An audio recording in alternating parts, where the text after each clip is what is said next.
সম্মানিত উপস্থিতি, এই পর্যন্ত আমরা যে বিষয়গুলো আলোচনা করেছি সেটা হলো আইয়ামে জাহিলিয়াতের জাহালাত সমূহ এবং সেই জাহালাতগুলো বর্তমান সমাজে, রাষ্ট্রে এবং বিশ্বে মৌজুদ আছে কি না এর একটা পর্যালোচনা। এর পাশাপাশি আমরা আলোচনা করেছি সেই জাহালাতগুলো থেকে বের হওয়ার জন্য আল্লাহ রাব্বুল আলামিন নবী সাল্লাল্লাহু আলাইহি ওয়াসাল্লামকে দীর্ঘ 23 বছর কোরআনুল কারীম এবং সুন্নাহ এর মানদণ্ডে এমন একটা পথ ও পদ্ধতি বা নীতিমালা রূপরেখা আল্লাহ পাক দান করেছেন, যেই মশাল হাতে নিয়ে নবী সাল্লাল্লাহু আলাইহি ওয়াসাল্লাম আইয়ামে জাহিলিয়াতের অন্ধকারগুলো দূর করেছেন, একটা আলোকিত সমাজ শুধু বিনির্মাণ করেন নাই, বরং প্রতিষ্ঠা করেছেন, যেটার ফল আমরা এখন পর্যন্ত ভোগ করছি। আমরা এটাও আইডেন্টিফাই করলাম যে ওই জাহালাতগুলো বর্তমান বিশ্বের মধ্যে আছে কিনা, বর্তমানে আমাদের সমাজে এবং রাষ্ট্রে আছে কিনা, এবং এগুলো থেকে বের হওয়ার জন্য সিরাতের আদলে মানে সিরাতের সুন্নাতে আমরা কিভাবে আমাদের কর্মসূচি প্রণয়ন করলে আজও সেই ওহির জ্ঞানের আলোকে চলমান জাহালাতগুলোকে মোকাবেলা করতে পারবো এবং সেগুলোকে দূর করে একটা আলোকিত সমাজ বিনির্মাণ করতে পারবো, এই পথ পদ্ধতির উপর এখানে আলোচনা হয়েছে ইনশাআল্লাহ। যার মূল কেন্দ্রটাই হবে ইলম অর্জন বা জ্ঞানতাত্ত্বিক একটা বিপ্লব বা রেভলিউশন। জ্ঞানের পাশাপাশি প্রয়োজন হবে উলামায়ে কেরামের সোহবত, প্রয়োজন হবে জ্ঞান অনুযায়ী আমল মানে ইলম অনুযায়ী আমল, প্রয়োজন হবে তাজকিয়া বা আত্মশুদ্ধি, প্রয়োজন হবে আমর বিল মারুফ সৎ কাজে আদেশ ওয়া নাহি আনিল মুনকার অসৎ কাজে নিষেধ, প্রয়োজন হবে হালাল অর্থনীতি, আদর্শ পরিবার এবং ব্যাপক দাওয়াতের মধ্য দিয়ে চেষ্টা করতে হবে যাতে আমরা একটা ইসলামী রাষ্ট্র কায়েম করতে পারি, এবং প্রয়োজনে দাওয়াতের পাশাপাশি আমাদেরকে সর্বাত্মক প্রস্তুতি রাখতে হবে অন্যায়ের প্রতিবাদ করার। এবং অন্যায়ের প্রতিবাদের বিভিন্ন স্রোত আছে, স্বার্থ থাকলে সামর্থ্য থাকলে হাত দিয়ে, সেটা না থাকলে অন্তত জবান দিয়ে, সেটাও না থাকলে অন্তত পক্ষে কলব দিয়ে ঘৃণা করতে হবে। আর ইনশাআল্লাহ তাআলা আমরা যদি একটা মদিনা রাষ্ট্রের কাঠামোতে যেতে পারি তাহলে ইনশাআল্লাহ তাআলা দাওয়াতের সাথে, তাবলীগের সাথে এবং সারিয়া এবং মধ্য দিয়ে আমরা মক্কা বিজয় পর্যন্ত যাবো ইনশাআল্লাহ। যেটা আজ হোক আর কাল হোক এই বিশ্ববাসী দেখবেই যে ইনশাআল্লাহ মুসলিম জয় করেছে। এটাতে সন্দেহের কোনো অবকাশ নাই, এবং এই কথাগুলো বলতে কারো হীনমন্য হওয়া উচিত নয়। আমরা এটাও জেনেছি এর আগের সেশনে যে দাওয়াত দেওয়ার সময় আংশিক দাওয়াত দিব না, বরং পরিপূর্ণ দাওয়াত দেওয়ার চেষ্টা করব, সত্য স্পষ্ট করব, এবং এই দাওয়াতের ফলশ্রুতিতে যদি আমাদের উপরে কোনো জুলুম, নির্যাতন, নিপীড়ন নেমে আসে সেক্ষেত্রে সবর করব, এবং জুলুমের ভাষা যেমন হবে প্রতিবাদের ভাষাও তেমন হবে। যদি আমরা দুর্বল থাকি তাহলে সবর, আর শক্তিশালী হলে প্রতিরোধ। শক্তিশালী হলে কি? প্রতিরোধ। সবরের ফলেও ফলাফল আসে, আবার প্রতিরোধের ফলেও ফলাফল আসে। সবরের ফলে ফলাফল আসে এর প্রমাণ বিগত 15 বছর, আর প্রতিরোধের ফলে যে ফলাফল আসে এর প্রমাণ হচ্ছে বিগত জুলাই আন্দোলন, তাই না? সবরের ফলে যে ফলাফল আসে এর প্রমাণ হচ্ছে বিগত 15 বছর উলামায়ে কেরামের সবর, দাওয়াত, তাবলীগ, মেহনত, জেল, গুম, কত কিছু, তাই না? এগুলো তো সবরের নিদর্শন। এই সময়গুলো আমাদেরকে সেই বেলাল রাদিয়াল্লাহু আনহুর কথা মনে করিয়ে দিচ্ছে, সুহাইব রুমি রাদিয়াল্লাহু আনহুর কথা মনে করিয়ে দিচ্ছে, তাই না? সুমাইয়া রাদিয়াল্লাহু আনহার কথা স্মরণ করিয়ে দিচ্ছে। এরকম অগণিত সাহাবী, আম্মার রাদিয়াল্লাহু আনহু, মুসআব ইবনে উমাইর, আবু বকর সিদ্দিক, উসমান বিন আফফান, তো এই যে বড় বড় সাহাবী তাদের কথা আমাদেরকে স্মরণ করাচ্ছে এই সবরগুলো। আবার জুলুমের প্রতিবাদের যদি ভাষা বেছে নেওয়া হয়, জুলুমের বিরুদ্ধে প্রতিবাদের ভাষা বেছে নিলেও যে ফলাফল আসে তারও প্রমাণ আমরা দেখলাম যে হ্যাঁ এই পদ্ধতিতেও কাজ হয়। কিন্তু আফসোসের বিষয় হচ্ছে ওই যে শুরুতে বলেছি যে আমরা শুধুমাত্র ধর্মীয় জীবনে শিরকে লিপ্ত নই, বরং আমরা রাজনীতি, অর্থনীতি, শিক্ষা, সংস্কৃতি প্রত্যেকটা সেক্টরেই শিরক এবং কুফরের মধ্যে আছি। তো একটা অন্যতম রাজনৈতিক শিরক, কুফর, তাগুত এবং কি বলবো যে চিন্তার দর্শনের পার্থক্য, দ্বৈনতা হচ্ছে এমন যে আমি নোট করে নিয়ে আসি যে গণতান্ত্রিক পদ্ধতিতে, তথাকথিত গণতান্ত্রিক পদ্ধতিতে যদি কেউ প্রতিবাদের ভাষা বেছে নেয়, রাজপথে নেমে পড়ে, ঠিক আছে, মারে এবং মরে।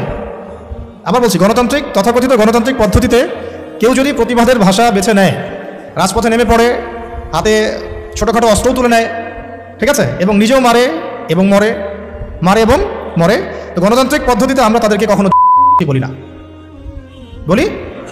কিন্তু এর যদি 10 ভাগের 1 ভাগও দাড়ি টুপিওয়ালা মানুষেরা করতেন, রাজপথে নেমে হালকা পাতলা কিছু অস্ত্র হাতে নিয়ে অন্যায়ের প্রতিবাদ করতেন এবং মারতেন এবং মরতেন, তখন দাড়ি টুপিওয়ালা মানুষদেরই এক শ্রেণী আবার ওই দাড়ি টুপিওয়ালাদেরকেই বলতেন সন্ত্রাস, আর বাকিরা তো বলতোই, বিশ্ব মিডিয়া তোলপাড় হয়ে যেত।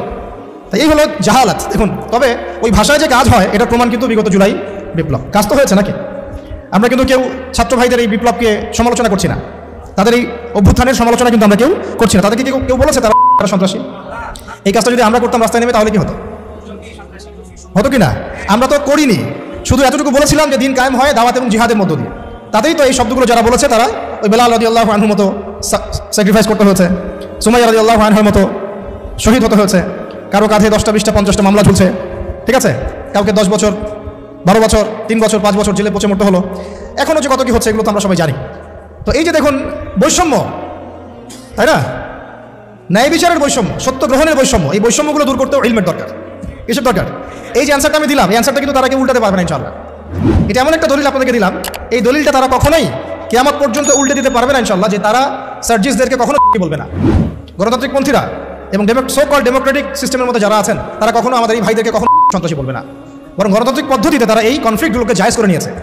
আমরা যদি সিরাতের ভাষায় কথা বলতাম এবং তাবলীগের সাথে, দাওয়াতের সাথে আমরা বলতাম, এতটুকু বলতাম যে অন্যায়ের প্রতিবাদ করা উচিত, যেখানে জুলুম হবে তার প্রতিরোধ করা উচিত, শুধু প্রতিরোধ করা উচিত, তাহলে আমাদেরকে বিশ্ব মিডিয়ায় একেবারে বলে তুলকালাম করে ফেলবে, তাই না?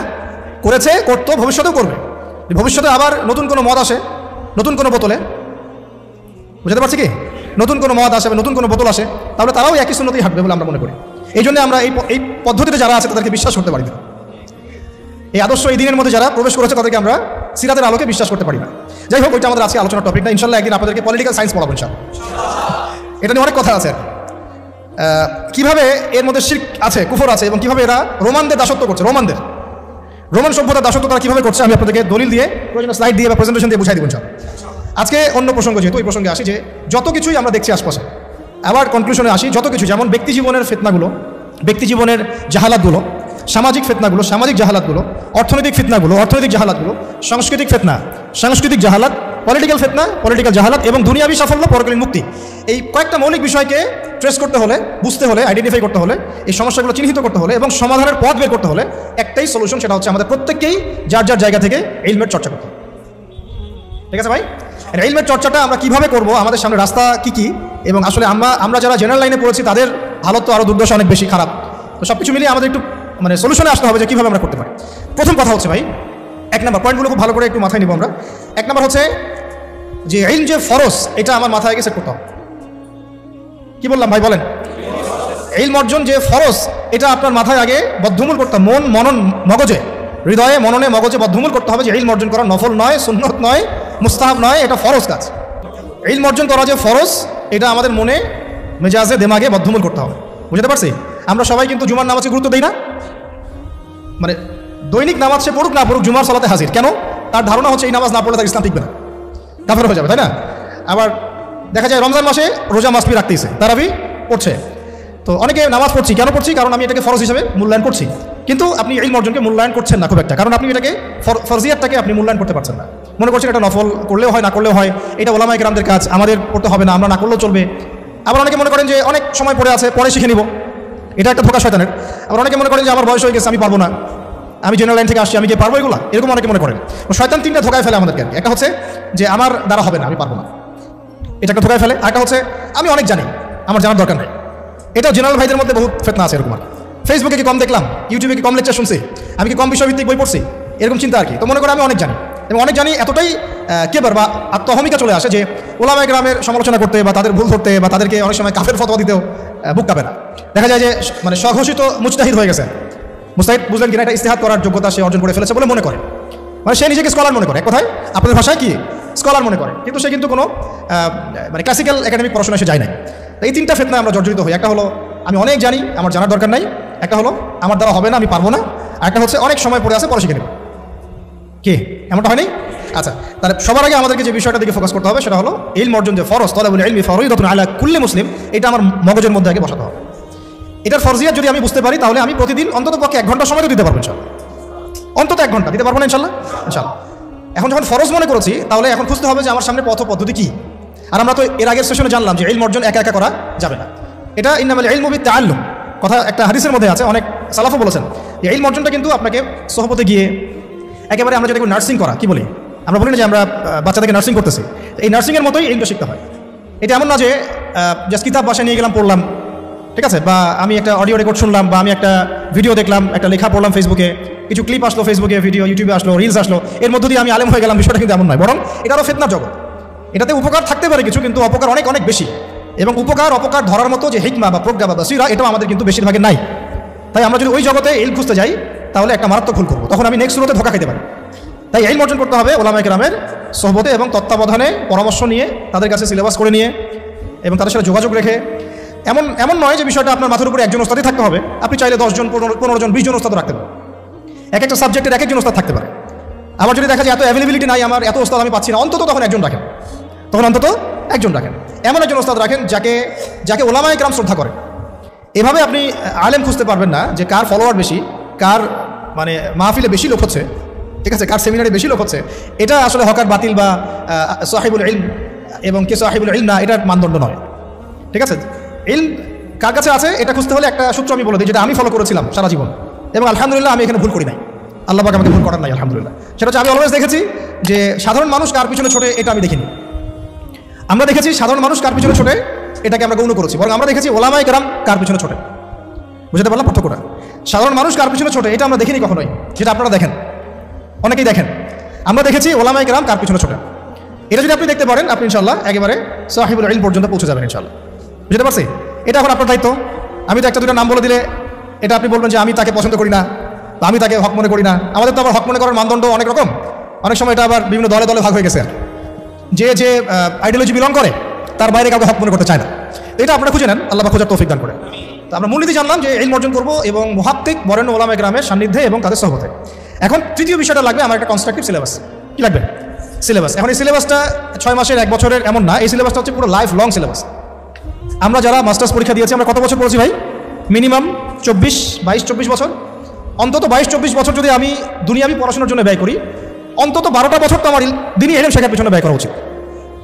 যদি 24টা বছর আমি যদি 24টা বছর যদি আমি দুনিয়াবি জ্ঞান শেখার জন্য ব্যয় করতে পারি, অর্থ দিতে পারি, সময় দিতে পারি, শ্রম দিতে পারি, বাবার জমি বিক্রি করতে পারি, মেসে থাকতে পারি, ডাল ভাত খেয়ে থাকতে পারি, হ্যাঁ, বেড শেয়ার করে থাকতে পারি, ফ্লোরে ঘুমাইতে পারি, মশার কামড় খেতে পারি, ওখানে জন্ডিস হয়ে যায় মানুষের, তাই না? বিষয়গুলো এর চেয়েও কঠিন হয়। কেউ কেউ বাসা থেকে টাকা চাইতে লজ্জা পান, প্রাইভেট পড়িয়ে খান, টিউশনে করিয়ে খান, তাই না? অনেক মেয়ে তো আমরা শুনেছি যে পড়াশোনার টাকা ম্যানেজ করতে গিয়ে দেহের ব্যবসা করছে। নাউযুবিল্লাহ মিন যালিক। কত স্যাক্রিফাইস, হ্যাঁ, দুনিয়াবি জ্ঞানের জন্য কত স্যাক্রিফাইস। যাই হোক, দিনের জ্ঞান অর্জন করার জন্য অন্তত অর্ধেক তো করেন, 10টা বছর তো দেই। কারণ দিনের ইলম তো আসলে 10 বছরে অর্জন করা যাবে না, এটা তো স্টার্টিং হবে, এটা হবে শুধুমাত্র বিগিনিং অনলি। কারণ ইলম কাকে বলে এটা তো আমি আসলে বুঝাতে পারতেছি না, আমি আসলে বুঝতেছি যেটা আমি আপনাকে বুঝাতে পারতেছি না। মুসা আলাইহিস সালাম এত বড় একজন রাসূল যার উপরে তাওরাত নাযিল হয়েছে, তাই না? তিনি একদিন তো বলে ফেলেছিলেন যে আমার মনে হয় যে আমি সবচেয়ে বেশি জানি। তাকে প্রশ্ন করা হয়েছিল আপনি কি সবচেয়ে জ্ঞানী মানুষ কিনা? আল্লাহ রাব্বুল আলামিন তো এই জায়গাটা ধরেছেন এবং খিদর আলাইহিস সালামের সন্ধান দিয়েছেন, না আমার একজন বান্দা আছে তোমার চেয়ে বেশি জানে। তখন তিনি তার সাথে দেখা করার জন্য সফর করেছেন। এই সফরটা খুব লম্বা ছিল, কষ্টের সফর ছিল। সফর করে তিনি যখন তাকে পেয়েছেন ওই খিদর আলাইহিস সালামকে, তো খিদর আলাইহিস সালাম বলেছিলেন যে ইন্নাকা লান তাসতাতিআ মা'ইয়া সাবরা, আমার কাছে এমন জ্ঞান আছে আল্লাহর পক্ষ থেকে যেটা অর্জনের ব্যাপারে তুমি আমার সাথে ধৈর্য ধরতে পারবে না। তুমি মুসা আমার সাথে ধৈর্য ধরতে পারবে না। নবীকে বলা হচ্ছে এই কথাটা। আর যে নবীকে বলা হচ্ছে তোমার চেয়েও জ্ঞানী মানুষ আছে, এবং তার নাম খিদর আলাইহিস সালাম। তার ব্যাপারে আল্লাহ পাক বলছেন মানে আমি আল্লাহ তাকে আমার পক্ষ থেকে জ্ঞান শিক্ষা দিয়েছে, মানে আল্লাহ পাক তার পক্ষ থেকে তাকে জ্ঞান শিক্ষা দিয়েছে। এবং তারা যখন ওই যে বোটে নৌকার করে সফর করছিলেন তখন একটা পাখি এসে একটু পানি খেয়ে চলে যায়। তখন খিদর আলাইহিস সালাম বলেছিলেন যে এই যে পাখিটা যতটুকু পানি নিয়েছে, এই যে পাখিটা যতটুকু পানি নিয়ে গেছে এখান থেকে, এই পুরো কায়নাতের যে জ্ঞান, মানুষের অন্য মাখলুকের যত জ্ঞান আছে, তোমার আমার যত জ্ঞান ওই পানিটুকুর মতো।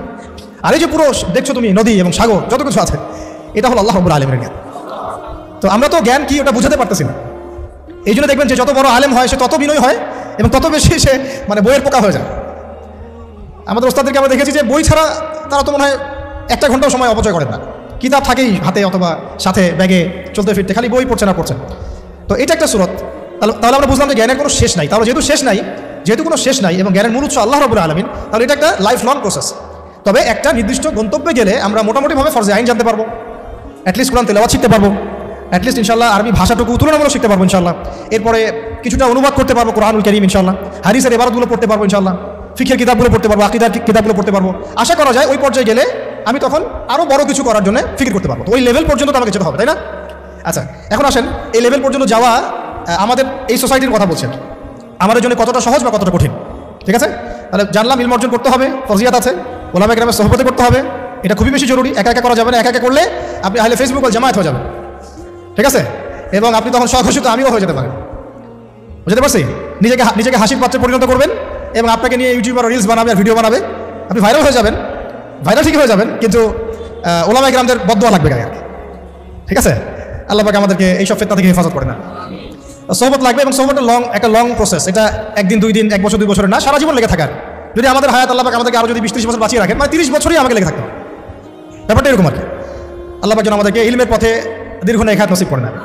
এরপরে আসেন, আমরা জানলাম যে এখন শিখতে হবে কি, অন্তত পক্ষে আল কোরআনুল কারীমের বিশুদ্ধ তেলাওয়াত, তারপরে আরবি ভাষা, কোরআনুল কারীমের যে ব্যাকরণ, এতটুকু ব্যাকরণ, অনুবাদ, পাশাপাশি হাদিসের কিতাব পড়ার যোগ্যতা অর্জন করা, ফরজি আইনের জ্ঞান তো অর্জন করবেনই, ফিকহের জ্ঞান অর্জন করা, আকীদার জ্ঞান অর্জন করা, সিরাত গুরুত্বপূর্ণ সাবজেক্ট কি সিরাতের জ্ঞান অর্জন করা, ইসলামের ইতিহাসের জ্ঞান অর্জন করা, ইসলামী অর্থনীতির জ্ঞান অর্জন করা, এবং এর পাশাপাশি বর্তমান বিশ্বের অর্থনীতি, বিশ্ব ব্যবস্থা, ভূগোল, ভূরাজনীতি, এগুলো আমাদের তো জানা আছে মোটামুটি, যেহেতু আমরা জেনারেল ব্যাকগ্রাউন্ড থেকে আসছি। এগুলো তো ইউনিভার্সিটিতে পড়েছেন মাসা, এমনকি ইউনিভার্সিটিতে আপনারা অনেকে ওয়েস্টার্ন ফিলোসফি পড়েছেন, আমার চেয়ে আপনারা ভালো জান। অনেকে ম্যাথামেটিক্স এখানে আছেন, অনার্স মাস্টার্স করেছেন, কেমিস্ট্রিতে আছেন, ফিজিক্সে আছেন, অনেক বড় বড় জায়গা থেকে মানুষ এসেছেন, MBBS ডক্টর আছে। এই পড়াশোনা তো মাশাআল্লাহ আপনার আছেই। এখন কোনটা ল্যাকিংস? ইসলামিক বেসিক পড়াশোনার ল্যাকিংস আছে, তাই তো? এখন আমাদের সামনে দুটো রাস্তা। একটা হচ্ছে বাংলাদেশের শিক্ষা সিস্টেমটা আপনি দেখবেন দুই ভাগে বিভক্ত। একটা ভাগ হচ্ছে মাদ্রাসা শিক্ষা ব্যবস্থা, একটা হলো জেনারেল শিক্ষা ব্যবস্থা। এখন মাদ্রাসা শিক্ষা ব্যবস্থা তাদের মতো করে তারা সাজিয়ে নিয়েছেন, এবং এটার মধ্যে মাশাআল্লাহ যা আছে তার বেশিরভাগই কি আমাদের সবার জন্য উপকারী। হয়তো মাদ্রাসা শিক্ষার কারিকুলামে জেনারেল শিক্ষার কিছু সাবজেক্ট নাই, যেমন ধরেন ফিজিক্স নাই, বা সায়েন্সের বেসিক সায়েন্সগুলো নাই, ইংরেজি হয়তো সব জায়গায় বাধ্যতামূলক না, কিছু কিছু জায়গায় হয়তো আছে, তারপরে ভূরাজনৈতিক প্রেক্ষাপটগুলো নাই, ইকোনমিক্সের পড়াশোনাটা কম, মানে যে পড়াশোনাগুলো এখন ওয়ার্ল্ডকে ডিল করতে প্রয়োজন হচ্ছে, এগুলো কিছু কিছু ক্ষেত্রে কোনো মাদ্রাসায় নাই। আর যে মাদ্রাসাগুলো পুরোপুরি আধ্যাত্মিক, ঠিক আছে, ইলম এবং তাসাউফে পরিপূর্ণ, ওই মাদ্রাসাগুলোতে এই সাবজেক্টগুলোর প্রয়োজনও নাই, কারণ ওইটা যদি ওখানে ঢুকানো হয় তখন সেখানকার রুহানিয়াত নষ্ট হয়ে যাবে। এই সেন্সে ওগুলো এভাবে আছে, এটা পারফেক্ট আছে। হয়তো তারা যখন আলেম হয়ে যাবেন, দাওরা হাদিস পাস করবেন, মানে ইফতা দিয়ে ফেলবেন, এরপরেও তারা চাইলে কিন্তু ইংরেজিতে একটা কোর্স করতে পারেন, ICTর কোর্স করতে পারেন, তাই না, কম্পিউটার সায়েন্সের কোর্স করতে পারেন, এভাবে তারা তাদের সেলফ স্কিল ডেভেলপমেন্ট করতে পারেন। তো ওইদিকে তাদেরকে আর কোনো রকম চাপ দেওয়ার সুযোগ নাই, বা দেওয়ার দরকারও নেই, উচিত না। আমাদের দিকে আসেন, বাকি সাবজেক্ট একটা ডিপার্টমেন্ট হচ্ছে জেনারেল ডিপার্টমেন্ট, তাই না? এখন আমাকে একটা প্রশ্ন উত্তর দেন যে মাদ্রাসা ব্যাকগ্রাউন্ডের স্টুডেন্টের সংখ্যা বেশি না জেনারেল ব্যাকগ্রাউন্ডের স্টুডেন্টের সংখ্যা বেশি? আচ্ছা, কোনো জরিপ আছে আপনাদের কাছে কত % বেশি? কোনো আইডিয়া আছে যে আমাদের মাদ্রাসা ব্যাকগ্রাউন্ডের স্টুডেন্ট সংখ্যা কত এবং জেনারেল ব্যাকগ্রাউন্ডের স্টুডেন্ট সংখ্যা কত? জি, মোটামুটি কাছাকাছি গিয়েছেন আপনি। 25% আমাদের দেশে মাদ্রাসা ব্যাকগ্রাউন্ডের মানুষ আছে। কত পার্সেন্ট? 25%। 75% হচ্ছে আমাদের জেনারেল ব্যাকগ্রাউন্ডের মানুষ। কোন ব্যাকগ্রাউন্ডের? জেনারেল ব্যাকগ্রাউন্ড, মানে আপনারা যারা আমাদেরকে মানে ইংরেজি শিক্ষিত বলেন আর কি, তাই না? এটা হচ্ছে 75%। আরেকটা বিষয় নোটিস করেন, সেটা হচ্ছে বাংলাদেশের পলিটিক্স, বাংলাদেশের সংবিধান, বাংলাদেশের সংসদ সদস্য, MP মন্ত্রীরা, অর্থনীতির সিস্টেম, ব্যাংকার, ফাইন্যান্স যারা ডিল করেন, গার্মেন্টস সেক্টর যারা ডিল করেন, যারা সমাজের নেতৃত্ব দিচ্ছেন, ঠিক আছে, তারা সবাই তাদের দেখা যায় 98%ই জেনারেল ব্যাকগ্রাউন্ড থেকে আসছেন, ঠিক আছে? আচ্ছা, বাকি 25% মানুষ আমাদের মাদ্রাসা ব্যাকগ্রাউন্ডের সাথে সম্পৃক্ত, এখান থেকে ওলামা ইকরাম প্রডিউস হচ্ছেন, তারা আমাদেরকে নীতি নৈতিকতা, দিন, ইসলাম এগুলো শিখাচ্ছেন। একটা জিনিস আপনি খেয়াল করেন, যদি আপনি কোনো আলেমকে বলেন যে আপনারা হয়তো 10 জন আছেন, এখানে 10 জনের মধ্যে ধরেন যে 8 জন হচ্ছে আলেম বা মাদ্রাসা ব্যাকগ্রাউন্ডের, 2 জন হচ্ছে জেনারেল ব্যাকগ্রাউন্ডের, কখনোই 2 জন জেনারেল ব্যাকগ্রাউন্ডের কাউকে ওলামা ইকরাম ইমামতির দায়িত্ব দিবেন না। দিবেন কি? নামাজির মতো দায়িত্ব দিবেন? কেন দিবেন না? কারণ তারা খুব ভালো করেই জানেন এটা অনেক সমস্যা হতে পারে, তিলাওয়াতে ভুল হতে পারে, অর্থ বিকৃত হয়ে যেতে পারে, বা তার চেয়ে অনেক যোগ্য ব্যক্তি সামনে আছেন, তাই তো? দেখেন, মসজিদের ইমামতির দায়িত্বের ক্ষেত্রে আমরা জেনারেল ব্যাকগ্রাউন্ডের মানুষকে কিন্তু অতটা প্রায়োরিটি দিব না। স্বাভাবিক, যত ভালোই তেলাওয়াত আপনি করেন না কেন, যত ভালোই আপনি মানে কোরআনের হিপস করেন না কেন, দেখা যাবে যে না, সেখানে ওলামা ইকরামদেরকেই প্রাধান্য দেওয়া হবে। এটা দেওয়াই উচিত, এটাই স্বাভাবিক, এটাই হবে। কিন্তু আমার একটা প্রশ্ন আছে, মসজিদ, মাদ্রাসা, ওয়াজ মাহফিলের প্যান্ডেল, লেকচারের এই মানে ডায়াসগুলো, এই জায়গাগুলোতে দেখা যাচ্ছে আমরা জেনারেল ব্যাকগ্রাউন্ডের মানুষদেরকে অতটা প্রায়োরিটি দিচ্ছি না, সঙ্গত কারণেই দিচ্ছি না। কিন্তু আবার রাষ্ট্রের অনেক বড় বড় সেক্টর, যেগুলো রাষ্ট্রের সবচেয়ে বড় বড় department, for example medical sector, for example finance, garments sector, economic sector, এবং সবচেয়ে বড় কথা হচ্ছে শিক্ষা সিস্টেম, শিক্ষা কমিশন, MP মিনিস্টার্স এবং পার্লামেন্ট, এই সমস্ত সেক্টরে আমরা জেনারেলদের হাতে দায়িত্ব দিয়ে নিশ্চিত ঘুমাচ্ছি, তাই না বিষয়টা? অথচ রাষ্ট্রের এটা হচ্ছে 80% সেক্টর। তাহলে এখানে আমার একটা প্রশ্ন হচ্ছে যে কেন আমরা দিন শিখে ওই সব সেক্টরগুলোতে যাব না? আর যদি এই সেক্টরগুলো জেনারেল ভাইদেরকে ডিল করতে হয়, তাহলে কেন তাদেরকে দিন শেখাবো না? আমার কোশ্চেন আর কি। যেহেতু আমি তাকে ইমামতির দায়িত্ব দেওয়ার জন্য মুনাসিব মনে করছি না, তাহলে কীভাবে আমি তাকে রাষ্ট্রের দায়িত্ব দিলাম? আমাকে উত্তর দেন। আমি তাকে একটা মাদ্রাসার মোহতামি বানাবোই না কখনো, কারণ তার সে যোগ্যতা নাই। আমি তাকে ইমামতির দায়িত্ব কখনোই দিব না, কারণ তার সে যোগ্যতা নাই বলে আমি মনে করি। আমার পুরো দেশের ইকোনমিক সিস্টেমের দায়িত্ব এই 8-10 জন, 20 জন, 100 জন জেনারেল মানুষকে দিয়ে দিলাম। কোনো প্রতিবাদ করলাম না, কিছু বললাম না, বা আমরা সেখানে যাওয়ার চেষ্টা করলাম না, বা ওখানে যারা আছে তাদেরকে আমরা ইসলাম শেখানোর চেষ্টা করলাম না, বা ওই রাষ্ট্র যারা চালায়, MP মন্ত্রীরা, পার্লামেন্টে যারা বসে আছে, রাষ্ট্র তো এরা চালায় না, তাদের নিচে আরও অনেক মানুষ আছে, উপরে অনেক মানুষ আছে, ডানে অনেকে আছে, বামে অনেকে আছে, আবার যারা গার্মেন্টসে আছে, যারা এখানকার মানে আমরা বলি না চাপ প্রয়োগকারী সংস্থা, তারা আছে, বিভিন্ন NGOs আছে, অ্যাসোসিয়েশন আছে। তো এই সবাই মিলে তারা রাষ্ট্রকে ডিল করে। তো তাদের সংখ্যা নিশ্চয়ই কয়েক কোটি তো হবেই। তো তাদের উপর আমরা পুরো দেশের দায়িত্ব কীভাবে ছেড়ে দিলাম, এটা আমার প্রশ্ন। যেখানে আমি একটা মসজিদের দায়িত্ব তাকে দিতে চাচ্ছি না, বা দেওয়ার মতো সে যোগ্য না, এবং দেওয়াটা মুনাসিবও না। তাহলে সমাধান কি এখানে? সমাধান হচ্ছে দুটা। একটা হচ্ছে আমাদের ওই 25% মানুষকেই ওই জায়গাগুলোতে যেতে হবে। কে ওই 25% মানুষকেই শুধু মসজিদ, মাদ্রাসা এবং মক্তব এইসব জায়গায় সীমাবদ্ধ না রেখে আস্তে আস্তে গ্র্যাজুয়ালি শিক্ষা কমিশনে, শিক্ষা ডিপার্টমেন্টে, সাংস্কৃতিক ডিপার্টমেন্টে, ইকোনমিক্সের ওয়ার্ল্ডে এবং সবচেয়ে বড় কথা ওই পলিটিক্যাল ওয়ার্ল্ডে অ্যাপ্রোচ করতে হবে। তাহলে দেখা যাবে ইনশাআল্লাহ একটা পরিপূর্ণ ইসলামিক রাষ্ট্রের দিকে আমরা যেতে পারবো। অথবা এই সেকশনে যে মানুষগুলো আছে তাদেরকে মহব্বতের সাথে কাছে ডেকে বা তাদের কাছে দিনকে সহজলভ্য করে এমনভাবে তাদেরকে তৈরি করা যেন তারা ওই লেভেলে গেলে রাষ্ট্র যেন বিপথে না যায়। ঠিক যেমন আমি মসজিদ সামলাতে পারছি, সে যেন যোগ্যতা নিয়ে রাষ্ট্র সামলাতে পারে। এই কাজটা কিন্তু আসলে আমার মনে হয় না খুব বড় স্কেলে কখনো হয়েছে, বা আমাদেরকে এটা ফিকির আমরা করেছি। আল্লাহ আমাদের তৌফিক দান করে না। এখন রাস্তা হচ্ছে দুটো, একটা হচ্ছে কি আপনার জেনারেল শিক্ষা এবং মাদ্রাসা শিক্ষা। এটা নিয়ে আমি কথা বলছি না, মাদ্রাসা শিক্ষা নিয়ে। জেনারেল শিক্ষা নিয়ে এখন আপনাদের সাথে কথা। এটা হচ্ছে একটু পড়া হবে, হজম করতে হবে, একটু হজম করতে হবে। আমরা যখন দেখেন সময় আছে হাতে, আমরা যখন জন্মগ্রহণ করেছি একটা সেকুলার পরিবারে, আমাদের বেশিরভাগই ইসলামিক কোনো ফ্যামিলিতে হয়তো জন্ম নেয় নাই। এমনই হয়, মাদ্রাসা ব্যাকগ্রাউন্ড হলো আলাদা হিসাব। যারা জেনারেল লাইনের ছাত্র আর কি, তারা কিন্তু বেশিরভাগই সেকুলার পরিবারগুলো থেকে আসছেন আর কি। পরিবার আমাদেরকে শিখিয়েছে ছোটোবেলা থেকেই যে প্লে নার্সারি 1, 2, 3 থেকে পড়া শুরু করতে হবে। আস্তে আস্তে আমি কী করবো, বৃত্তি পরীক্ষা দেবো 5-এ, দেন 8-এ, তারপরে আমি এসএসসি যাবো, এইচএসসি যাবো, অনার্স মাস্টার্স করে আমি অনার্স মাস্টার্সের আগে তো বিয়ে করা যাবে না, হারাম, তাই না? হারাম করে দেওয়া হয়েছে আর কি সমাজ থেকে। তারপরে চাকরি খুঁজবেন আপনি, জুতা ক্ষয় করবেন আরও 2-3 বছর। কেউ বিসিএস ক্যাডার হবেন, কেউ ইঞ্জিনিয়ারিংয়ে যাবেন, কেউ ডক্টর হবেন। মানে জন্মের আগে পিঠে একটা সিল মারা হয়, হয় বিএনপি না হলে আওয়ামী লীগ, আর না হলে সিল মারা হয় ডাক্তার আর ইঞ্জিনিয়ার, তাই না? এই তো স্বপ্ন। অথবা সরকারি কোনো চাকরি পেতে হবে। এইভাবে এই মেজাজে কিন্তু আমাদেরকে গড়ে তোলা হয়েছে। তো এইভাবেই চলছিল, সব কিছু চলছে বিগত প্রায় 40-50 বছর থেকে এইভাবেই চলছে। জেনারেল লাইনের পড়াশোনাগুলোর কথা বলছি আর কি। এর আগের অবস্থা যদি এমন ছিল না, আর ওই সময় জেনারেল লাইনের পড়াশোনার মধ্যেও ইসলামিক অনেক বিষয় ছিল, যেটা আস্তে আস্তে বিভিন্ন সরকার এসে তাগুদ এসে এটাকে সরিয়ে দিয়েছে। এখন এই সিস্টেমের মধ্যে বুকে হাত দিয়ে বলেন তো ভাই যে আপনারা কত বছর পড়াশোনা করেছেন? মিনিমাম 20 বছর, মিনিমাম 20 বছর। এবং প্রত্যেকটা ক্লাসে আপনাদেরকে 8টা-10টা করে বই পড়ানো হয়েছে, আমাদেরকে পড়ানো হয়েছে। এবং এই বইগুলোর মধ্যে বেসিক ইসলাম তো কখনো ছিলই না। আমরা প্রাইমারি পাস করেছি, ক্লাস 5 পর্যন্ত। প্রাইমারি পাস করা বাংলাদেশের কোটি কোটি স্টুডেন্টকে যদি আপনি সূরা ফাতিহার তিলাওয়াত ধরেন, তারা বলতে পারবে। এটা বাস্তবতা। প্রাইমারি পাস করা ছেলে বাংলাদেশে হয়তো কয়েক কোটি হবে, তাদেরকে যদি আপনি শুধুমাত্র কোরআন তেলাওয়াতটা ধরেন বিশুদ্ধ করে, তাদের বেশিরভাগই পারবে না। আমি চ্যালেঞ্জ করতেছি, যারা পারবে তারা শিখেছে কোনো মক্তবে বা কোনো মাদ্রাসায় বা কোনো হুজুরের কাছে। তারা ইনস্টিটিউশনালি শেখে নাই, একাডেমিক্যালি শেখে নাই, তাদের সিলেবাস এটা ছিল না, এখনও নাই, পরিবর্তিত বাংলাদেশেও নাই, ভবিষ্যতে যারা সরকারে আসবে তারাও রাখবে কিনা আমরা জানি না। অথচ এটা নাকি মুসলিম কান্ট্রি, এবং 16 কোটি নাকি আমরা মুসলিম, এটা নাকি ইসলামিক কান্ট্রি। ইসলামিক কান্ট্রির শিক্ষা ব্যবস্থায় প্রাইমারি স্কুল পর্যন্ত আমার বাচ্চা কোরআন তেলাওয়াত শিখতে পারেনি, আমরাও পারি নাই। আমাদের বাবা মা আমাদেরকে শিখিয়েছেন কোনো কওমি মাদ্রাসার আলেমের কাছে বা মক্তবে। আগে পড়েছি আমরা মক্তবে, তারপরে কওমি মাদ্রাসা যাওয়া আসা করতে করতে তেলাওয়াত শিখেছি। ওটা স্কুলে আমরা শিখি নাই। কোরআন বাদ দিয়ে সবই শিখেছি স্কুলে, অঙ্ক, বাংলা, ইংরেজি, সমাজ বিজ্ঞান, ধর্ম, সবই। এমনকি শারীরিক শিক্ষা। আমার তো মনে আছে আমাদের প্রাইমারি স্কুলে তখন সঙ্গীত একটা সাবজেক্ট ছিল, কারুকলা একটা সাবজেক্ট ছিল। তাহলে আমরা সব শিখছি, ললিত কলা পর্যন্ত শেখানো হচ্ছে, কিন্তু সেখানে কোরআন নাই। মানে খাদ্য, বস্ত্র, বাসস্থান, শিক্ষা, চিকিৎসার মৌলিক যে চাহিদাগুলো, এর মধ্যে কোরআন স্থান পায় নাই, নাউযুবিল্লাহ। মানে কোরআন মুসলিমদের মৌলিক অধিকার নয়, তারা এটাই বোঝাতে চাচ্ছে। তা আমি বললাম না শুরুতে যে এই রাষ্ট্র শুধু পলিটিক্যালি সেকুলার রাষ্ট্র নয়, বরং এটা এডুকেশনালিও এটা একটা সেকুলার রাষ্ট্র, ইকোনমিক্যালি এটা একটা সেকুলার রাষ্ট্র, শুধুমাত্র পলিটিক্যালি এটা একটা সেকুলার রাষ্ট্র নয়, শিক্ষা ব্যবস্থায়ও এটা সেকুলার। আচ্ছা, এরপরে আপনি যদি এই প্রাইমারি স্কুলের সমস্ত শিক্ষকদেরকেও বসান, দেখবেন শিক্ষকরা পর্যন্ত কোরআন তেলাওয়াত করতে পারছে, বেশিরভাগই তারা জাতির শিক্ষক। হাই স্কুলে চলে যান, আমরা হাই স্কুলে পড়েছি না ভাই, মিনিমাম 8টা বই তো ছিল কাঁধে। ওই ছোটোবেলায় ব্যাগটা ঘরে ধরিয়ে দেওয়া হতো, 8টা-10টা বই, তারপরে খাতা থাকতো, ডায়েরি থাকতো, কোরআন থাকতো। কি বলেন? কায়দাটাও কি ছিল? আম্মা পাড়াও কখনো ছিল, একটা ধর্ম বই ছিল, ইসলাম ধর্ম।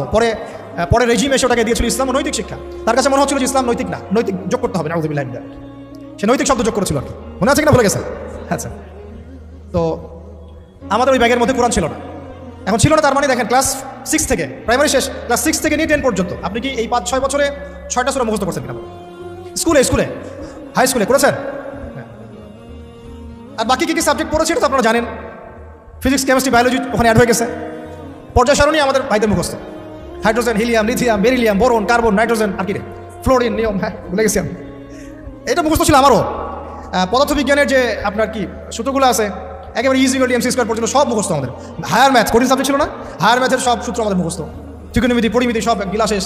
এদিকে বাংলা বই খুললে দেখা যায় বঙ্কিমচন্দ্র, শরৎচন্দ্র, হ্যাঁ, তারপরে আরও কত চন্দ্র, সব চন্দ্রই। আপনারা পড়েন না এগুলো? সবাই পড়ছেন, এটা তো হাসার বিষয় না, সবাই পড়ছে। এখন আমাদের ছেলেমেয়েরা পড়তেছে, চেঞ্জ হয়েছে নাকি এগুলো? এখানে আমাদের সময় তো একটা গদ্য ছিল মহানবী, ওইটাও পরে উঠাই দেওয়া হলো। ছিল কবিতা ওমরে ফারুক, কাজী নজরুল ইসলামের, ওইটা উঠাই দেওয়া হলো। মাইনাস করতে করতে করতে করতে একেবারে প্রথমে দেখেন রাজনৈতিক পশ্চিমা মতাদর্শ ঢুকিয়ে দিয়েছে, মানে দেশ থেকে রাজনৈতিক অবস্থান থেকে ইসলাম মাইনাস। তারপরে অর্থনীতির মধ্যে সুদ ঢুকাই দিল, অর্থনীতির মধ্যে থেকে ইসলাম মাইনাস। তারপরে সংস্কৃতির মধ্যে দিয়ে দিল যে বিজাতীয় সংস্কৃতি, ভারতীয় সংস্কৃতি, পশ্চিমা সংস্কৃতি, সংস্কৃতির মধ্যে থেকে ইসলাম মাইনাস। এরপরে শিক্ষায় হাত দিল, শিক্ষায় হাত দিয়ে আস্তে আস্তে মাইনাস করতে করতে করতে এখন শরীফ থেকে শরীফা এই জায়গায় নিয়ে আসছে আর কি আপনাদেরকে। এই হলো শিক্ষা ব্যবস্থা কোন দেশের, যে দেশের 90% মানুষ নাকি মুসলিম বাই বার্থ। আমরা ইসলাম মানে মুসলিম পরিবারে জন্মগ্রহণ করতে পেরেছি। তো তাহলে ইসলামের হালতটা আমরা বুঝি, বোঝার চেষ্টা করি কী অবস্থা চলছে। মানে আমরা তো অনেক সময় মনে করি, এটা একটু বোঝেন, আমরা অনেক সময় মনে করি কি যে আমি, আমার এই ভাই, ওই ভাই, ওই ভাই, আমরা একটা কমিউনিটির মধ্যে আছি, পুরো দেশটাই মনে হয় আমাদের মতো। আসলে এই ক্যাপটিভ ওয়ার্ল্ড থেকে বের হয়ে যখন আপনি সামাজিকভাবে ডিল করতে যাবেন, দেখবেন সমাজে রন্ধ্রে রন্ধ্রে জাহিলিয়াত ঢুকে আছে। আমার ঘর থেকে বাইরে বের হন, তারপর দেখেন সমাজটা কেমন। মসজিদ থেকে বাইরে বের হন, দেখেন সমাজটা কেমন। আপনি বড় বড় কর্পোরেট ওয়ার্ল্ডগুলোতে ঢুকে দেখেন কি পরিমাণ খেয়ানত আর দুর্নীতি। পলিটিক্যাল জগতে ঢুকেন তাহলে বুঝবেন যে মানুষ কত খারাপ হতে পারে, কত জালেম হতে পারে। প্রশাসনের মধ্যে ঢুকেন তাহলে বুঝবেন কীভাবে মানুষ এত বড় বড় খুনি হতে পারে। তো আমাদের ক্যাপটিভ চিন্তা থেকে বের হতে হবে। আল্লাহ আমাদেরকে তৌফিক দান করেন। এটা আপনারা পারবেন, বিকজ আপনারা এই ওয়ার্ল্ডগুলো ডিল করেন। যদি আপনার ইসলামিক জ্ঞানে আলোকিত হন তাহলে আপনাদের দ্বারা সম্ভব ইচ্ছা। তা আমরা দোয়া করি আল্লাহ তৌফিক দান করেন। তো এটা গেল হাই স্কুল। আচ্ছা, হাই স্কুলে তো A+ তো সবাই অটো পাস নাকি না? আচ্ছা, এবার আসেন হাই স্কুলের এই সবগুলো বাচ্চাকে যদি আপনি একটা জায়গায় বসান, তাদের 90% সূরা ফাতিহা বিশুদ্ধ করে পড়তে পারবে। আমি চ্যালেঞ্জ করতেছি, যারা পারবে তারা কোথায় শিখছে? স্কুলে, কলেজে, না সরি স্কুলে শেখা নাই, কলেজেও শেখা নাই, শিখেছে হয়তো মক্তবে অথবা মাদ্রাসায় বা বাসায় কোনো টিচার রেখেছে, বা 3 দিন তাবলীগ জামাতে সময় দিয়েছে, এক চিল্লা দিয়েছে এক ভাই, ওই চিল্লাতে শিখে ফেলছে। স্কুল তাকে শেখাতে পারেনি, ব্যর্থ, পুরো সিস্টেমই ব্যর্থ। এবার এই হাই স্কুলের সব টিচারদেরকে বসান একটা জায়গায়, তাদেরকে বলেন স্যার ম্যাডামদেরকে যে sir madam please kindly recite only সূরাতুল ফাতিহা ফ্রম দ্য গ্লোরিয়াস কোরআন। এতটুকু বলেন যে ভাই স্যার বা ম্যাডাম আপনি শুধু কোরআন থেকে সূরাতুল ফাতিহাটা আমাদেরকে বিশুদ্ধ করে তেলাওয়াত করে শোনান। দেখেন আপনি 80% টিচার পারে কিনা। আই ডোন্ট থিঙ্ক সো, আমি মনে করি না তারা পারে, এবং আমি এটা হলফ করে বলতে পারবে না ইনশাআল্লাহ। এরপর আরও উঁচুতে যান, এরপর কোথায় ভর্তি হয়েছেন? কলেজে এইচএসসি দিবেন। এইচএসসি পর্যায় পর্যন্ত এই সব ছেলেমেয়েদেরকে বসান। এই সব ছেলেমেয়েরা এইচএসসির পরে মানে এসএসসির পরে তাদের তো দুটো হাতের জায়গায় 4টা পাখা গজা যায়। তখন তারা দেখবেন যে দেদারসে ফ্রি মিক্সিং, দেদারসে জেনা, দেদারসে মাদক, দেদারসে মারামারি, দেদারসে পলিটিক্স সবই করতেছে, শুধুমাত্র ইসলামিক জ্ঞান অন্বেষণ করা বাদ দিয়ে। ইল্লা মাশাআল্লাহ কিছু ভাইকে আল্লাহ হিদায়াত দেন, তারা ফিরে আসে। ওই টিচারদেরকেও বসান, সেম রেজাল্ট পাবেন আপনি। তারপরে অনার্স লেভেলে যান, সেম রেজাল্ট পাবেন, বলে দেবেন আল্লাহি সেম রেজাল্ট পাবেন। এরপর আপনি চলে যান মাস্টার্স লেভেলে, একদম সেম রেজাল্ট পাবেন। তাহলে এই যে 20 থেকে 22 বছর সময় শর্ত, আমি শর্ট করলাম, আর অনেক কথা ছিল বলতে চাইছিলাম। এই যে 20-22 বছর আমাদেরকে যে পড়ানো হচ্ছে, একেবারে প্লে গ্রুপ থেকে নিয়ে আমাদেরকে যে মাস্টার্স পর্যন্ত পড়ানো হচ্ছে, আমার জীবনের যে 20-22টা বছর এটা খেয়ে ফেললো, এই 22টা বছর কি আমাকে শিক্ষামন্ত্রী ফিরাই দিবে? এই 22টা বছর কি আমাকে শিক্ষা কমিশন ফিরাতে পারবে? এই 22টা বছর কি আমাদের এই এমপি মন্ত্রীরা আমার 22 বছর, আপনার 22 পুরো 16 কোটি মানুষের মধ্যে 5-6 কোটি তো স্টুডেন্ট ছিল, সবার জীবন থেকে 20টা করে বছর তারা খেয়ে ফেলছে। তাহলে এক অনন্ত মহাকাল তারা খেয়ে ফেললো, এবং সেই সময়গুলোর মধ্যে তারা আমাদেরকে কোরআন শিখতে দিল না, আরবি ভাষাও শিখতে পারলাম না, কোরআনের তাফসীর তো দূরের কথা, অনুবাদও শিখতে পারলাম না, নাহু সরফের বেসিক জ্ঞান শিখতে পারলাম না, হাদিস তো এবারও দেওয়া তো বহু দূরের কথা, হাদিসের মানে জাস্ট রিডিং পড়াটুকু আমি শিখতে পারলাম না, আকিদার কোনো দার্স হলো না, সিরাত শেখা হলো না, ফিকহ তো শেখাই হলো না, উসুল তো বহুত দূর কি বাদ। তাহলে যে বেসিক সাবজেক্টগুলো সেগুলো আমরা শিখতে পারলাম না। অথচ এই বেসিক সাবজেক্টগুলো না শিখলে কেউ আলেম হওয়া তো বহু দূরের কথা, সে তালেবে ইলম হতে পারবে না, কি হতে পারবে না, তালেবে ইলম হতে পারবে না। তার মানে কি হলো? তার মানে হচ্ছে এই দেশের শিক্ষা ব্যবস্থা ইসলামের শিক্ষাকে বৃদ্ধাঙ্গুলি দেখাইছে। শিক্ষা ব্যবস্থার মধ্যে ইসলামের কোনো দরকার নাই। ইসলাম শিখতে হলে মাদ্রাসা যাও, ওই ওখানে মসজিদে যাও, ওই মক্তবে যাও, বাসায় প্রাইভেট নিয়ে পড়ো। আমাদের এই লাখ লাখ স্কুলে, লাখ লাখ কলেজে, লাখ লাখ ইউনিভার্সিটি, হাজার হাজার বিশ্ববিদ্যালয় ইসলামের কথা বলতে আসবে না। শিক্ষা আমরা যা বুঝি তাই। তাহলে এটা কি কুফর না? আল্লাহ পাক যে জ্ঞানের মূল উৎস, আল্লাহ রাব্বুল আলামিন যে বলেন আল্লামাল ইনসানা মা লাম ইয়ালাম, আল্লামাল ইনসানা মা লাম ইয়ালাম, আমি মানুষকে সেই জ্ঞান শিক্ষা দিয়েছি যা মানুষ জানতো না। তাহলে জ্ঞানের মূল উৎস আল্লাহ। তো আল্লাহকে ডিনাই করে, আল্লাহকে অস্বীকার করে যে শিক্ষা সিস্টেম চলেছে, এটা কি ইমানের উপর চলেছে না কুফরের উপর চলেছে? তাহলে শিক্ষার মধ্যে শিরক আছে, কুফর আছে, বুঝতে পারলাম একটু। সেম ইকোনমিক্স নিয়ে যদি একদিন কথা বলি, দেখবেন এখানেও আল্লাহকে বাদ দিয়ে অর্থনীতি সাজানো হয়েছে। আর রাজনীতির কথা বাদ, ওটা পুরোটাই ডুবে আছে তাগুদের উপরে, পুরোটাই তাগুদি সিস্টেমের উপরে। এই জন্য 50 বছর 60 বছর, আমি তো বললাম চ্যালেঞ্জ করলাম, আরও 50 বছর সময় নেন, আরও 50 বছর সময় নিয়ে এই সিস্টেমগুলো দিয়ে দেখেন ইসলাম কতটুকু কায়েম হয়। সিরাত ছাড়া কোনো রাস্তা নেই আমাদের কাছে, ওইটা অন্য আলোচনা। এখন প্রিয় ভাইরা, তাহলে এই বাস্তবতার মধ্যে আমরা পড়ে গেছি। আল্লাহ রাব্বুল আলামিন আমাদেরকে হয়তো অনেককে অনার্স লাইফে, কাউকে ইন্টার লাইফে, কাউকে মাস্টার্সে পড়ে হেদায়েত দিয়েছে। এই তো হয়তো কারো হেদায়েতের মাধ্যম হচ্ছে তাবলীগ জামাত, কারো হেদায়েতের মাধ্যম হচ্ছে অনলাইনে কোনো লেকচার, কারো হয়তো জীবনে কোনো ধাক্কা, হ্যাঁ, কারো হয়তো কি একাকিত্ব, কারো হয়তো বেকারত্ব, এক একজনের এক এক স্রোতে হেদায়েত কিন্তু এসেছে। অনেক আছে মাদকাসক্ত ছিল, হেদায়েত পেয়েছে, কিছু একটা হয়েছে জীবনে, আল্লাহকে চিনতে শিখেছে। কারো তো একটা স্বপ্ন দেখেও সে হেদায়েত পেয়েছে, একটা স্বপ্ন দেখেও সে হেদায়েত পেয়েছে। আমাদের এক ভাই বলছে, আমি স্বপ্ন দেখেছিলাম, যে স্বপ্নের মধ্যে আমি মনে হচ্ছে যে মরে যাচ্ছি। ওই দিন আমি ঘামা শুরু করলাম, সেদিন থেকে উঠে আমি ফজর নামাজ শুরু করেছি, আজকে থেকে নামাজ ছাড়ি না। এমন অনেক ভাই কিন্তু আছে, মানে আমি বুঝতে পারছি এক এক মানুষকে আল্লাহ এক এক স্রোতে হেদায়েত দিয়েছেন। কাউকে একটা দার্সে বসে হেদায়েত দিয়েছেন, কেউ মিডিয়ার মাধ্যমে পেয়েছে, কেউ কোনো বই পড়ে পেয়েছে। এখন কথা হচ্ছে আমরা পেয়েছি কত বছর পরে, 25-26, কারো বয়স 25, কারো 26, কারো 30, কারো 20, কারো আরও বেশি, কেউ তো হয়তো এখনও পান নাই, এমন অনেক আছে। তাহলে আমাদের জীবনের হায়াতই বা কত হতে পারে? সর্বোচ্চ 60 বা 70 বা 80 বা 100, 150 তো আশা আমরা কেউ করি না, ঠিক আছে? গড় আয়ু এই উম্মার 60 বছর থেকে 65 বছর। এখন তাহলে বাকি আছে কতটুকু? যদি ধরি 20 বছর 25 বছর, তাহলে এখনও যদি এই বাকি 20 বছর আমি দিনের জ্ঞান শেখার জন্য ওয়াকফ করতে না পারি, তাহলে আমার চেয়ে বোকা পৃথিবীতে দ্বিতীয় কোনো মানুষ নেই। এই চেতনা জাগ্রত করার জন্য এতগুলো কথা বলা যে এখনও যদি আমরা ওই আগে যেভাবে 25 বছর 30 বছর কাটিয়ে এসেছি, সেম স্টাইলে যদি কাটাতে চান ওই 3টা ধোকায় পড়ে, তাহলে আল্লাহি আমার আপনার মতো বোকা এবং আহাম্মক মানুষ পৃথিবীতে আর কেউ নাই। তাহলে বাকি সময়টুকু কাজে লাগাই ইনশাল্লাহ। আর কাজে লাগাবেন কীভাবে? এই হচ্ছে লাস্ট কথা, আজানের আগে লাস্ট কথা হচ্ছে কাজে লাগাবো কীভাবে। আর কাজে লাগানোর জন্য আপনার কাছে আমার ক্ষুদ্র জ্ঞানে কয়েকটা অপশন আছে। এক হচ্ছে আপনি কোনো একজন বরেণ্য আলেমকে ধরে তার দরবারে, তার দার্সে, তার মাদ্রাসায় পড়ে থেকে ইসলাম শিখেন, যেটা হয়তো সবার জন্য সম্ভব হবে না, তবে এটাই সবচেয়ে মুনাসিব পদ্ধতি। কেন বললাম? কারণ সালাফগণ এইভাবেই দিন শিখেছেন। ওলামায়ে কেরাম এর দরবারে দার্সে পড়ে থাকতেন, তাদের মাদ্রাসায় পড়ে থাকতেন, তাদের খেদমত করতেন, তার সাথে চলাফেরা করতেন, যেভাবে হোক ইলম শিখতেন। ইলম মানে তো শুধু লিখার পড়া না, ইলম মানে অনেক কিছু। ইলম মানে আখলাক, ইলম মানে আমল, ইলম মানে তাসকিয়া, অনেক কিছু ইলমের অন্তর্ভুক্ত। ইলম শুধু কিন্তু সার্টিফিকেটের নাম নয়। ওই যে মুসা আলাইহিস সালামকে আল্লাহ বললেন না তোমার চেয়ে জ্ঞানী মানুষ আছে, তিনি তো নবী ছিলেন, রাসূল ছিলেন, সুবহানাল্লাহ। তো এটা হচ্ছে একটা উপায় বা সুরত যে একজন বরেণ্য আলেমকে খুঁজে বের করে তার সাথে মশওয়ারা করে তার সহবতে থাকা, কন্টিনিউয়াসলি তার কাছে যাওয়া আসা করতে থাকা এবং তিনি যে দিক নির্দেশনা দেন সেভাবে পড়াশোনা করা। এটা হয়তো সবার পক্ষে পসিবল নাও হতে পারে।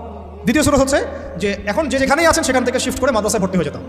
মাদ্রাসায় ভর্তি হয়ে গিয়ে কোথা থেকে পড়া শুরু করবেন? যেহেতু আপনি এখনও তিলাওয়াতও জানেন না, তাহলে তিলাওয়াত থেকে।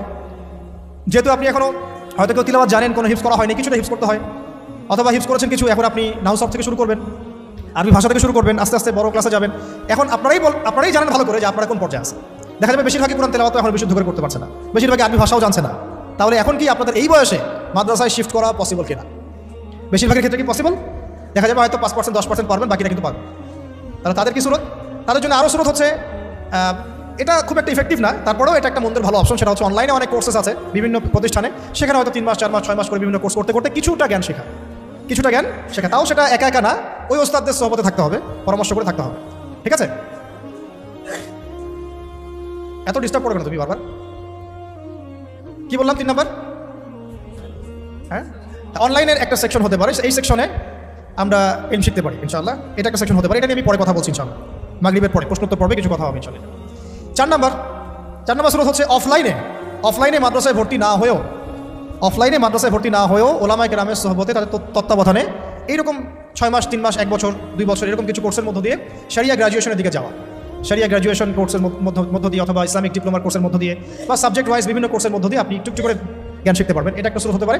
আরেকটা হতে পারে যে তাবলীগের সময় দিয়ে, বেশি সময় দিয়ে ওলামায়ে কেরামদের সোহবত এখানে পাবেন, ওইখানে আবার কোরআন তেলাওয়াত থেকে শুরু করে আস্তে আস্তে একটু করে আগানো। তো মূল পড়াশোনা কিন্তু এই 4-5টা মাধ্যমের মধ্যে ওই দুইটাই। একটা হলো আপনার মাদ্রাসা শিফট হয়ে ভর্তি হয়ে পুরো ক্লাসিক্যাল সিলেবাসে পড়াশোনা করা, যেটা বেশিরভাগের ক্ষেত্রে পসিবল হয় না। আর একটা হলো ওলামায়ে কেরামদের কোনো একজন, অন্তত একজনকে ধরে রেখে তার সাথে নিসবত রেখে যাওয়া আসা করতে করতে তার কাছে জ্ঞান শিখতে থাকা। এছাড়া কিন্তু জেনারেল শিক্ষিত এই ভাইদের জ্ঞান শেখার খুব একটা রাস্তা আমার জানা মতে আমার চোখে পড়ে না। বাকি যেটা আপনাদের সামনে পড়ে সেটা হলো আহলুল ফেসবুক ওয়াল জামাআহ, যেটার মধ্য দিয়ে আপনারা জ্ঞান শিখবেন না, বরং জাহালাত শিখবেন। অল্প কিছু জ্ঞান শিখতে পারেন, অমুক একটা লেকচার দিচ্ছে, ভাই আপনার লেকচার শুনলাম, এই কথা বলছেন, ওই কথা বলছেন, এগুলো জাস্ট বিচ্ছিন্ন একটা কাটিং পিস আর কি। আমরা এই যে আজকে যে লেকচারটা হলো, এই লেকচারটা হয়তো পুরোটা অনলাইনে আপনি কখনো পাবেন না, এমন হতে পারে। হয়তো এখান থেকে কেউ একজন অল্প কিছু অংশ দিয়ে দিচ্ছে, ওই অংশটুকু নিয়ে মানুষ ভাইরাল করে রেখে দেয়। অথচ এখানে যারা অনেক আলোচনা হয়েছে এটা কিন্তু আর কেউ বুঝতে পারলো না, জানতে পারলো না। একইভাবে যারা এই ফেসবুকিং করে আর ইউটিউবিং করে, তাদের বেশিরভাগ কিন্তু দিনের জ্ঞানে পাণ্ডিত্য অর্জন করে নাই, তাই তাদের ম্যাক্সিমামই জানে না কোন অংশটুকু প্রচার করতে হবে আর কোনটা প্রচার করতে হবে না। এই কারণে তারা এমন অংশ প্রচার করে যেটার প্রচার করলে ওদের কাছে মনে হয় ভিউজ বেশি হবে। ওই ভিউজের ধান্দায় গিয়ে তারা সমাজে ফিতনা ছড়ায় দেয়। আর একটা বিতর্কিত বক্তব্য করা চলে গেলে আমাদের তো একটা দায়িত্ব আছে, বিতর্কিত বক্তব্য আসলে আমাকে আবার কাউন্টার দেওয়াই লাগবে। তখন বিভিন্ন আলেম আবার বসে ওয়াজ মাহফিলে কাউন্টার দেওয়া শুরু করবে। আবার ওই কাউন্টার পিসগুলোকে নিয়ে তারা আবার রিল তৈরি করবে, ক্লিপ তৈরি করবে, করে আবার কাউন্টার ভিডিও দিবে। এই চলতে থাকবে, মূল আলোচনা থেকে জাতি বঞ্চিত হয়ে গেল। তো এই জগৎটাতে আপনি ইলম পাবেন না, বরং বেশিরভাগই জাহালাত পাবেন। তার প্রিয় ভাইরা এবং বোনদেরকেও বলছি একই সাথে, বোনদের কথা বলতে ভুলে গেছে, আমার মনে ছিল না যে এখানে কিছু বোন আছে। এখন এটা হলো আপনাদের সুরত, আপনাদের কাছে তাও কিছু সাহসিকতা আছে যে ঠিক আছে আমি জব ছেড়ে দিলাম বা আমি আমার পড়াশোনা ছেড়ে দিলাম, দিয়ে আমি মাদ্রাসায় ভর্তি হয়ে গেলাম। এই সাহস তো করে অনেকদিনই ভাই, করে না? করছে অনেকে বলছে ঠিক আছে আমি অফলাইনে শিখবো, ওস্তাদের কাছে শিখবো, 6 মাস 1 বছর 2 বছর যা লাগে লাগুক আমি শিখবো। এরকম সাহস কিন্তু অনেকদিনই ভাই দেখান। অনেকে আপনার অ্যাভেলেবল আলেমকে পান, তাদের সফরে যেতে পারেন, তাদের সাথে কথা বলতে পারেন, বাট বোনটা কি করে? তাদের তো সাপ্তাহিক তালিম ছাড়া আর কিছুই করা থাকে না। এমনকি বিয়ে হয়ে গেলে তো সংসারে চলে যায়, তখন তো সন্তান প্রতিপালন করতে তাদেরকে সব কিছু ব্যয় করতে হয়, তারা কিন্তু তখন ইলম শেখার সুযোগটা পান না। আর এই বোনটা যখন ইউনিভার্সিটিতে পড়েন, সেখানে মেসে থাকেন, তাই না?